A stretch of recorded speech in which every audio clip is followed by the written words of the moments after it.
Bienvenue à tous et à toutes sur ma chaîne Histoire, la clé de l'histoire, l'histoire qui se raconte sans se la raconter. Je me trouve aujourd'hui à Montrond. Montrond, c'est un petit village qui se trouve à environ 10 km de Champagnole. Derrière moi, une colline. Il fallait imaginer il y a 500 ans cette même colline, couronnée d'un château fort, dont les remparts épousaient chaque contour. Depuis mars 2017, les murs émergent à nouveau de terre, grâce à l'association La Tour d'Othon et la ténacité de son président, Christophe Loriot, une historienne médiéviste, des bénévoles et les ingénieurs de la DRAC, qui vont faire revivre la fameuse châtellenie de Montrond, que je vais vous expliquer dans cet épisode.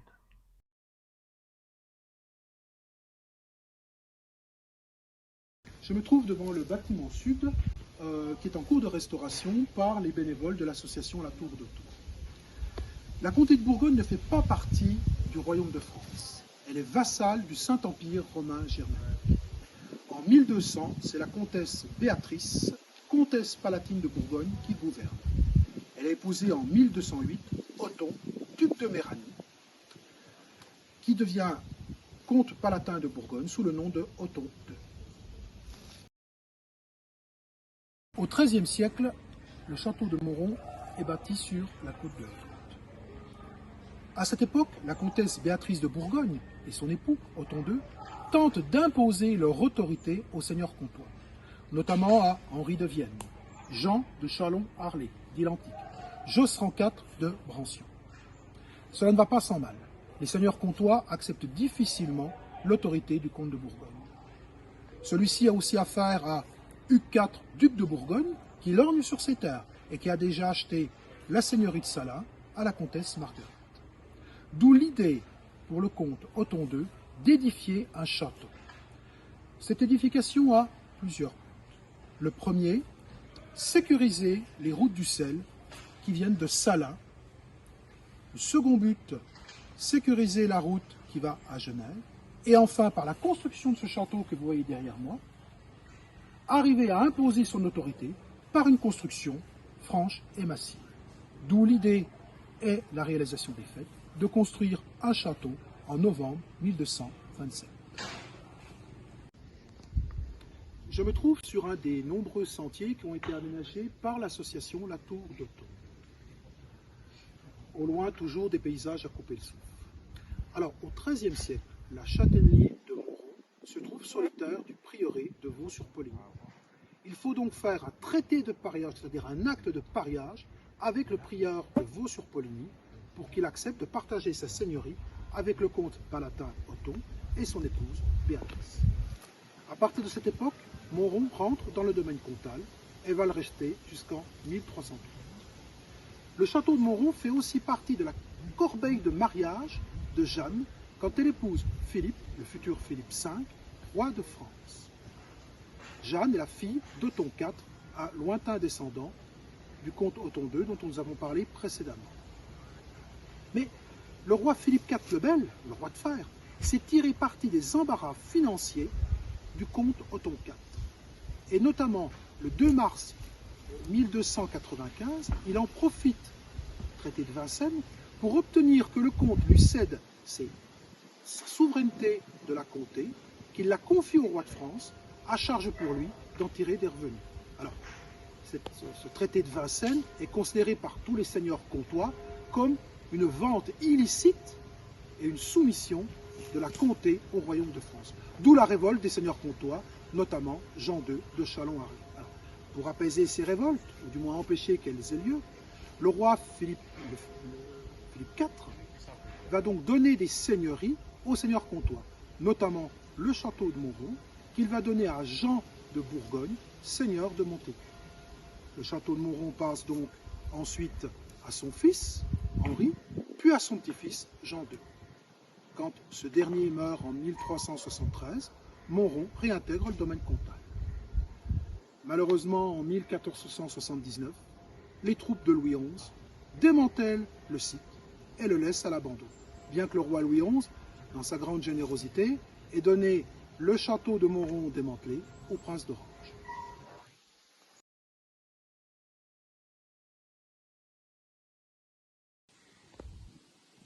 On ne pouvait pénétrer à l'intérieur du château de Mauron qu'en suivant un chemin tortueux et sinueux.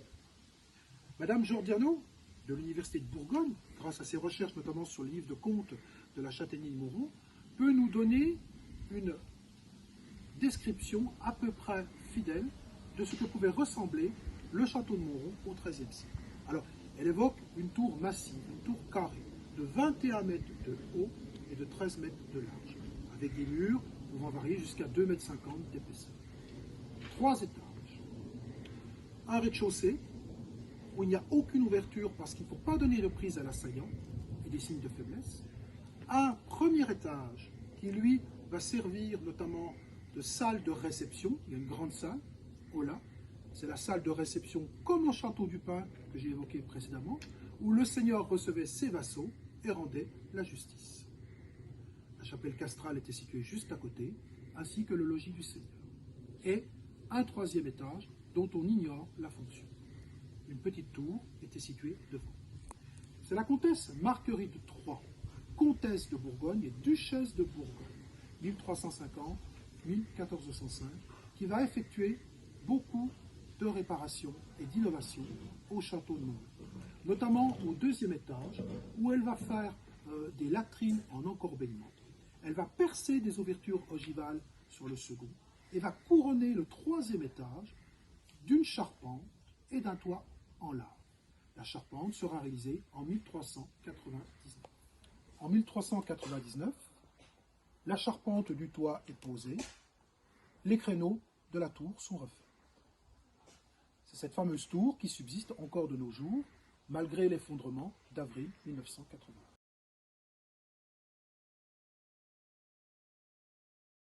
Au traité de Nimègue 1678, Louis XIV poursuit le démantèlement des places fortes, des châteaux qui composaient la comté. Je rappelle que le château de Mauron était voisin du château de Mirbel et du château de Monet. Tous les châteaux à l'époque étaient distants d'à peu près 10 km. Alors, ce château, il autorise les habitants à en prélever les pierres. Donc le château tombe peu à peu dans l'oubli. En 1905, des troupeaux paissent à côté du château. En 1949, la commune de Mauron rachète aux héritiers les parcelles du château. Après l'effondrement de la tour en avril 1981, une prise de conscience a lieu et on décide en 1988 de faire inscrire à l'inventaire des monuments historiques la tour de Mauron, jusqu'à ce que l'association se décide à relever le château de Mauron.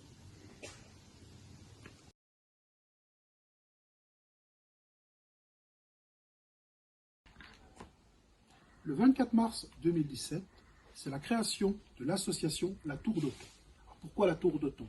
Parce que c'est le seul élément pérenne qui est resté visible tout au long des siècles. Et puis il s'agissait aussi, dans l'esprit de son président, M. Loriot, et des membres de l'association, de rendre hommage à Othon II, qui avait fait édifier le château de Mauron. Alors, le but de cette association, c'est promouvoir, mettre en valeur, préserver le site. Il ne s'agit pas de reconstruire l'ensemble, mais de le promouvoir. Alors, notamment par des actions de débroussaillage, qui sont effectuées chaque année, de débardage, mais qui se font à l'ancienne grâce à des cheveux. Il s'agit aussi de relever certains éléments. Je me trouve ici devant la tour, devant le côté du bâtiment sud, dont on ne connaît pas la fonction exacte, qui est mise en valeur depuis 2020. Et vous pouvez entendre d'ailleurs les coups de pioche, puisque je me trouve sur un chantier de fouilles et de remontée actuellement. Cette association va aussi faire vivre la châtaignée de Mauron, notamment en créant des fêtes médiévales, des soirées contes qui sont organisées.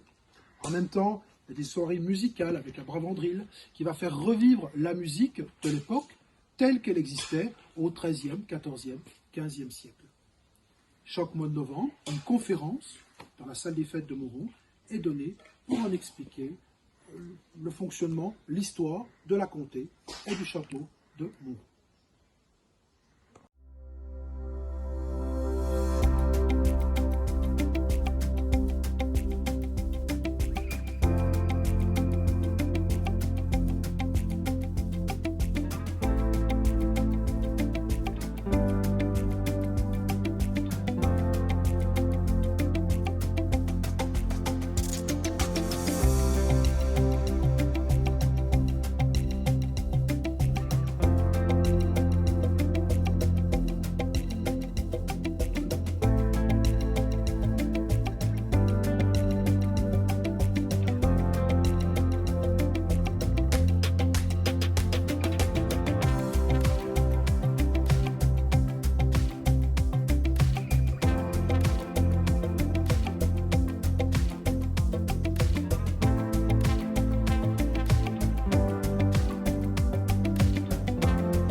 forêt du château est gérée depuis 2020 par l'association.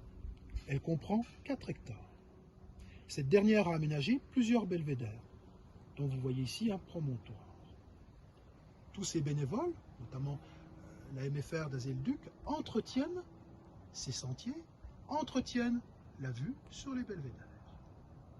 Alors, on trouve plusieurs belvédères. Alors, le premier, au nord, le col de Tournebise, et au sud, le col de Mirbel. Dernièrement, dans le reportage, nous avons pu apercevoir le belvédère de Bezin. Alors, le repère, on le verra plus tard, sont les 3 sous d'arbres quand vous arrivez dans le château, sur le site. Et à votre gauche, on peut y voir un vestige de la poterne du château, qui était une porte secondaire d'accès, surmontée par un haut. On y observe au loin le village de Plan. On trouve aussi le belvédère de Reculé, qui se trouve à l'extrémité nord du sud, où l'on peut apercevoir le village de Molin. Le belvédère du mont Poupet, démontré ainsi parce qu'on observe au loin le mont Poupet qui domine la ville de Salins-les-Bains. Et enfin, là où nous nous trouvons, le belvédère du mont Blanc, au sud du site, face aux spectateurs. Nous trouvons aussi le mont Rivelle et le mont Saujon. Le mont Blanc, je l'ai dit, est visible par beau temps, mais là, on peut guère le voir. Et nous terminons toujours ces sentiers de randonnée par le sentier de Noisetier, que l'on peut emprunter en redescendant du site. L'association a aussi fait des QR codes bien disposés sur chaque belvédère et sur les chemins qui permettent d'avoir un historique et une notion géographique de l'endroit où on se trouve et qui est particulièrement intéressant pour les randonneurs, notamment tous ceux de la région de Champagnole et autres, qui viennent se promener régulièrement dans ce site et y effectuer des marches. Un paysage à couper le souffle. À l'ouest, nous pouvons apercevoir la Combe de l'Ain, les plaines de Bourgogne et du Jura.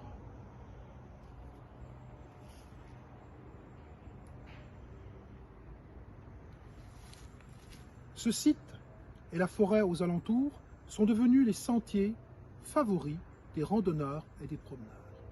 Chaque arc, chaque morceau de pierre, la tour, évoque une châtellenie, celle de Montrond, où autrefois les fées, et notamment Mélusine, aimaient à séjourner dans les tours.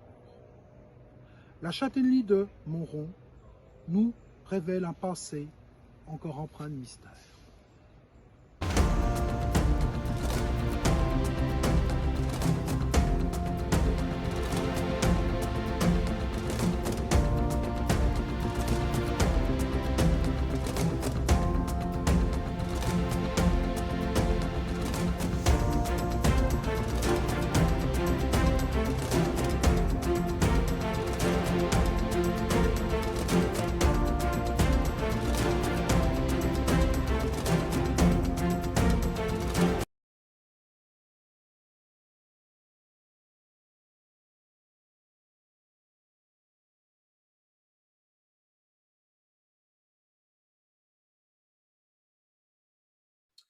Je me trouve en présence de Monsieur Christophe Loriot, président de l'association La Tour d'Auto.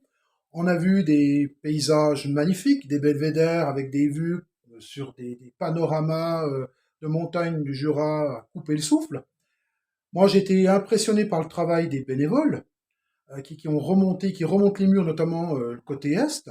Alors, c'est la question que je pose à toutes les personnes dont je fais l'interview. Quels sont les projets pour la Tour d'Auto? Quels sont les projets pour la Châtellenie et finalement pour votre association? Alors, en fait, ce qu'il faut savoir, c'est que pour les projets, nous avons comme idée donc de faire une continuité de restauration sur l'ensemble des élévations, Hmm. notamment Ouais. côté est, Ouais. qui sont les plus jolies qui restent sur le site. Nous organisons aussi en parallèle des fouilles qui sont faites sur les mêmes zones que les travaux de restauration. Et nous avons aussi un projet de restauration sur la partie de la tour maîtresse suite à un diagnostic qui est en cours de finalisation et sur laquelle nous souhaiterions faire des travaux d'urgence sanitaire pour éviter de continuer la dégradation. Oui, c'est ce que j'ai cru comprendre. Il y a aussi une conférence qui a lieu au mois de novembre, j'en parle dans ma vidéo, mais bon, peut-être pouvez-vous nous donner des précisions sur l'objet de cette conférence? Alors effectivement, régulièrement, tous les ans, nous faisons une conférence pour informer les personnes qui suivent notre association et les personnes qui seraient intéressées par tout ce que nous faisons sur ce site médiéval. Alors cette année sera plus particulièrement sur le résultat des fouilles de la saison 2024 et un retour sur le diagnostic de la tour maîtresse réalisé par l'architecte et l'archéologue qui sont intervenus sur le chantier. Il me semble qu'il y a à la longue un projet de reconstitution 3D peut-être, ou d'une vision telle que pouvait se présenter, mais en s'appuyant sur les travaux des archéologues, le château de Mauron au XIIIe siècle, ou je me trompe peut-être. Alors ça, c'est toujours dans les projets futurs, mais dans un futur, on va dire, très loin, puisqu'en fait, nous, Ouais. notre idée, c'est surtout la valorisation du site dans un premier temps. Et effectivement, dans un second temps, nous essaierons de mettre en place peut-être des projets de ce type-là, mais c'est pas la priorité aujourd'hui. Très bien, très bien. En fin d'attente, ça reste quand même un magnifique lieu où les randonneurs peuvent se promener, où les gens peuvent découvrir notamment les arbres, puisque je crois que vous avez à cœur de préserver tout l'environnement herboré autour. Oui, effectivement, ça c'est quelque chose qui nous tient à cœur. Alors nous avons, notre premier objet était notamment de permettre aux gens du village, aux Mourniers, de pouvoir se réapproprier leur lieu. Et donc, c'est pour ça que nous avons créé beaucoup de sentiers. Et actuellement, vous pouvez visiter le sentier, de sentier en sentier, le site médiéval, vous promener, faire comme vous sentez sur le site. Il n'y a aucun problème et vous pourrez bénéficier de tous ces points de vue merveilleux que nous avons ouverts Mhm. et de tous ces sentiers dans un espace naturel. Voilà. Et les arbres, effectivement, font partie de ce milieu maintenant, et nous tenons à ce qu'ils y restent pour le confort de la balade et puis toute la biodiversité et la faune qui se trouve maintenant sur le site. Balades qui se font en été, d'ailleurs comme en hiver, hein, puisque le site est accessible, Exactement, voilà, à tout accessible public. et libre. Très bien, ben, Monsieur Loriot, je vous remercie beaucoup pour cette interview. Merci de m'avoir accordé la permission de me balader avec les membres bénévoles de cette association. Et moi, sur ma chaîne Histoire, je vous remercie beaucoup de votre fidélité. Merci à tous les nouveaux entrants, les nouveaux abonnés, à tous ceux qui me suivent déjà depuis de longs mois. Et je vous invite à me retrouver prochainement au Moulin de Villevieux pour un nouvel épisode sur ma chaîne Histoire.